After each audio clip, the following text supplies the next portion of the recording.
Hello, Leos, and welcome to your week ahead reading for the week of April 24th. I am tapping into the image of a lion.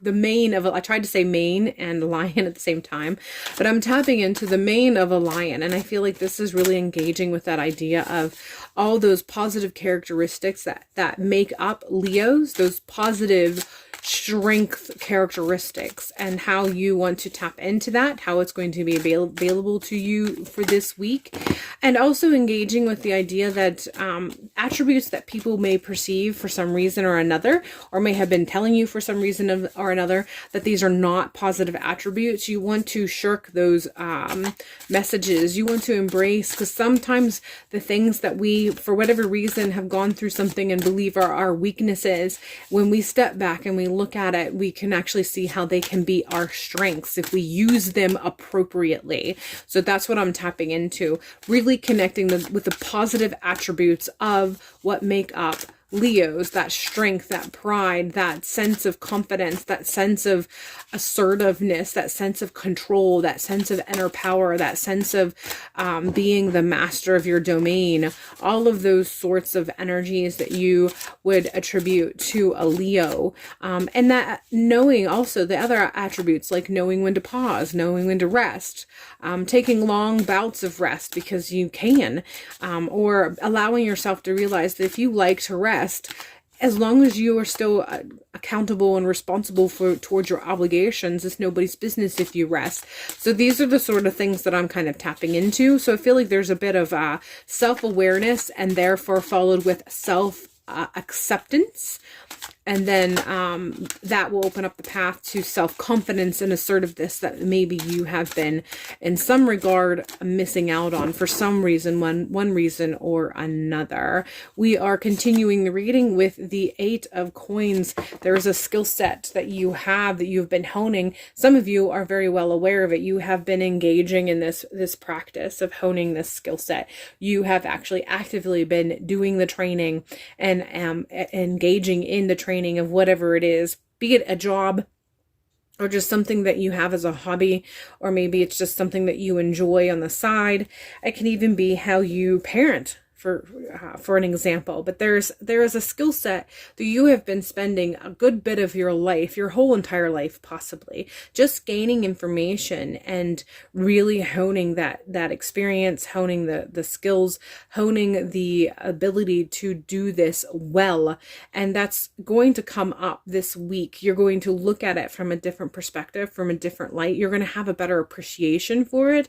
And there's sort of a request for you to engage with it and allow it to help you in other avenues in your life. So the connections may not be clear in the sense that, when you're a kid, let's say you do babysitting when you're a kid, when you become an adult, they tell you, don't put babysitting on your resume, and then they tell you how to make it sound fancy. But this job description and the skill set that came from that is applicable to future jobs, even though it doesn't sound like it should be. This is the sort of connection that I'm talking about. Understanding how something that you have just passively been gaining your entire life actually has set you up to be very skilled at something, and you are not seeing that, you're not embracing it, you're not allowing you to see this as positive attributes that you should be not only celebrating, but you should be proclaiming to people, look, I'm good at such and such. Because you don't even have to say because. This is one of those things where you don't have to explain because. Going back to that analogy that I was already giving regarding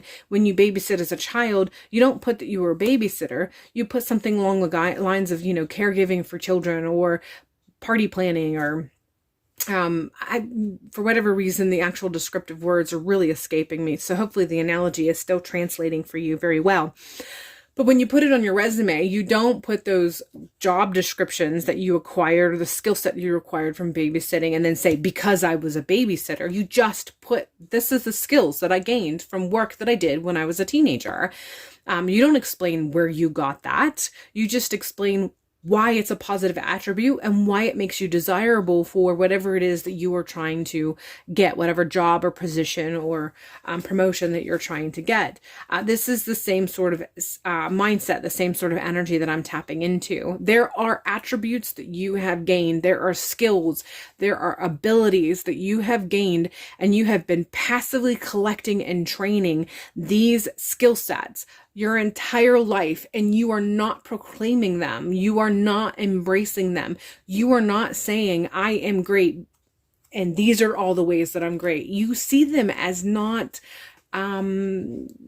really something worthy of talking about, or worthy of presenting, or worthy of being part of the characteristics that make you empowered or emboldened or strength or desirable. And it's time to change that mindset. Ace of Swords is coming in, and it's basically what I just said. It's time to change that mindset. It's time to actually accept that this is true about you. These descriptors that you are dismissing as personal empowerments, as personal skill sets, you need to change your mindset and you need to embrace them. You need to stop dismissing them. This means as you go through the next week, you may need to be a bit more reflective on these skill sets that you have gained. You may need to be a bit reflective on just things that you do, things that you acquired. They don't have to be official trainings, however they can be. Somewhere along the line, you may have attended a training in some regard that is applicable. You gained something from that is actually applicable to this part of your life, or the part of the change, or part of that self-acceptance that you are being asked to go through. So this week, you're being asked to be reflective on all it is that you bring to the table, all it is that make up who you are, all it is that you have to offer, because there are skills that you have that may not come through traditionally, like actually going for a college degree, although that may apply however it applies. But there is skill sets. There are things that you have learned your entire life that make you good at something or some things you're dismissing, and you need to be better reflective on this, and you need to gain a new perspective. You need to learn new words to describe who you are and what you're capable of, because this is going to create shifts for you if you partake in that. I witness the darkness and call of the light with my prayer. Thank you, universe, for guiding me to perceive this fear through the eyes of the teacher of love. And this particular prayer just seems to be hitting all of the things that I already said in one nice little prayer or mantra. So if you want to take a screenshot of this and then put it up somewhere so you can read it as you move through the week, I would suggest maybe tapping into that. But essentially, really getting down and looking at things about your experience all throughout your life up to this point, the words that you use to describe your experiences and how you may change that perception. Be reflective on how this actually makes you a strong and desirable person for whatever it is that you are moving forward towards. A skill set that you're not giving your credit for that you actually do have. All right, Leo, that is all I have for you for this week. I hope this reading has provided some insight and clarity for the week to come that helps you feel empowered and strengthened. And hopefully I will see you in a future video.